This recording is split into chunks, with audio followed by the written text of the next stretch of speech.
পোশাক লাজবে অন্তর বাহ্য রঠাবে গোবিন্দ গোবিন্দ গোবিন্দ সদগুরু জীব কেবল নারায়ণ নাম মনে করন্তি যে স্মরণ গোবিন্দ গোবিন্দ গোবিন্দ সদগুরু জীব কেবল নারায়ণଙ୍କୁ ସ୍ମରଣ କରିବା ବ୍ୟତୀତ ଆଉ କିଛି ନାହିଁ। ହଠାତ୍ ବିରାଟ ରାଜଦରବାର ଭିତରେ ହିରଣ୍ୟକଶ୍ୟପ ବସିଛି।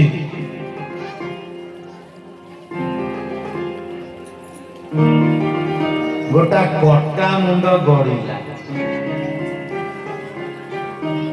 ହିରଣ୍ୟକଶ୍ୟପ ପଚାରିଲା, ରେ ମନ୍ତ୍ରୀ ନା ସାର୍?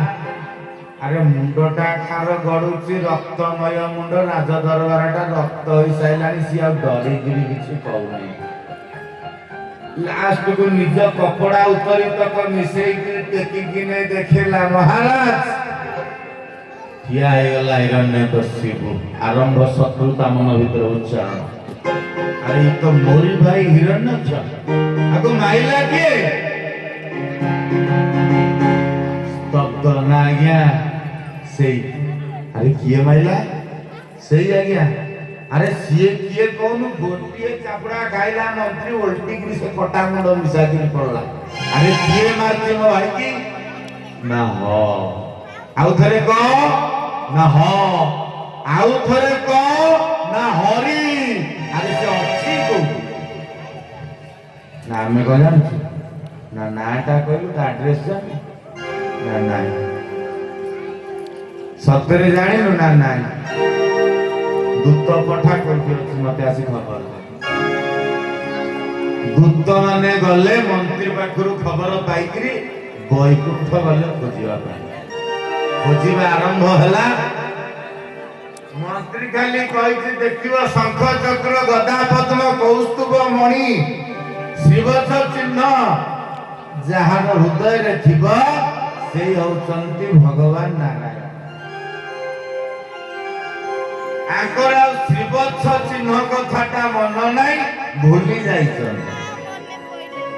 ଇଏ ଗଲା ବେଳକୁ ଗୋଟା ଲୋକଟା ବୈକୁଣ୍ଠରେ ତାର ଝାଡୁ ଧରିକି ମାରିବାରେ ବ୍ୟସ୍ତ।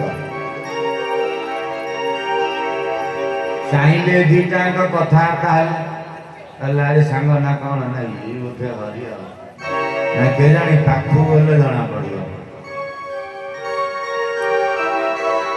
ଆସିଲେ କହିଲେ, ହରି।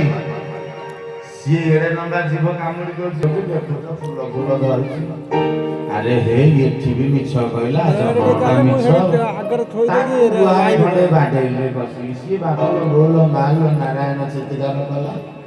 ତାକୁ ପଚାରିଲେ, ତାହେଲେ ଠିକ ଠିକଣାଟା ଦେ, ହରି କୋଉଠି ଅଛନ୍ତି? ନା ବାପା ମୁଁ ହାତ ଯୋଡୁଛି, ମତେ ଆଉ ବାଡା ନା। ସେ ଭିତରେ ହରି ଅଛନ୍ତି। ସେ ଭିତରକୁ ଚାଲିଲେ। ସେ ଭିତରକୁ ଗଲା ବେଳକୁ ଗୋଟେ ରଥ ପୋଛା ପୋଛି କରୁଛି ଗୋଟେ ଦେବତାଟେ। ତାର ଚାରିଟା ହାତ, ଶଙ୍ଖ ଚକ୍ର ଗଦା ପଦ୍ମ। ତାକୁ ପଚାରିଲେ, ଆରେ ହରି? ନାଇଲୋ ବାପାଲୋ, ସିଏ ମୁଁ ନୁହେଁ। ନା ତୁ କିଏ? ତୁ ତାହେଲେ କିଏ? ନା ଆଜ୍ଞା ମୁଁ ପୁରା ରଥ ଚାଳକ ଆଜ୍ଞା, ରଥ ଘୋଡା ଖା ପିଆ ଦେଇ ପୋଛା ପୋଛି। ନା ଆମେ ତୋର ପରା ଚାରିଟା ଶଙ୍ଖ ଚକ୍ର ଗଦା ପଦ୍ମ ହାତ ନା।